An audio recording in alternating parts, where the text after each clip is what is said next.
দিনটা ছিল গতকাল শনিবারের ভাদ্র মাসের ১৩ তারিখ। সকালে উঠে দেখি এই যে ঝিরিঝিরি বৃষ্টি পড়ছে, ঠান্ডা ঠান্ডা ওয়েদার, খুবই ভালো লাগছিল।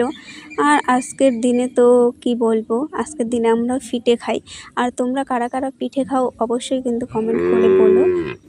পিঠে তো খাবো রাত্রে, এখন সকালে কি খাবো তাই ভাবছিলাম। বৃষ্টি পড়ছে বাইরে, তাই দেখো খিচুড়ি রান্না করেছি, সাথে ছিল আলু ভাজা, আলু পাঁপড়, আর ছিল পাকা কাঁঠাল। পাকা কাঁঠাল দিয়ে কিন্তু বাবা আর মা খাচ্ছে, আমরা কিন্তু একদমই খাই না। আমরা আলু ভাজা আর আলুর পাঁপড় দিয়ে খাচ্ছিলাম। এখানে কিন্তু আমার ভাসতেও কিন্তু খাচ্ছিল এখন। আর খিচুড়ি কে যে চেটকে খায় আমি জানি না। এই দেখো আমার বোন খিচুড়িটাও চটকে মেখে মেখে খাচ্ছে, আর আমি ভিডিও মধ্য চোখে বসে ভয়েস দিচ্ছি। আর এদিকে ছাগল ডাকছে, এদিকে গরু ডাকছে, পাখি ডাকছে, কি আর বলবো, আর বলার কিছুই নেই। এই দেখো বলতে বলতে কিন্তু আমরা দুপুরে এই দেখো খেয়ে দিয়ে তারপরে এই যে চালের গুঁড়ি করতে বসে পড়েছি। ওই যে তোমাদের প্রথমেই বললাম আজকে হচ্ছে ভাদ্র মাসের ১৩ তারিখ। আর আমাদের মধ্যে তো তালের বড়া, কলার বড়া, তারপরে মালপোয়া এগুলো তো খাবেই।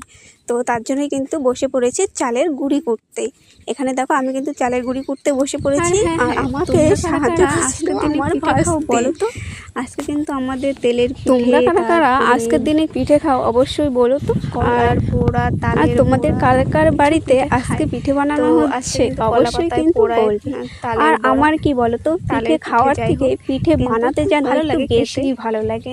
আর তোমাদের কার কার এমন হয় অবশ্যই কিন্তু বলো।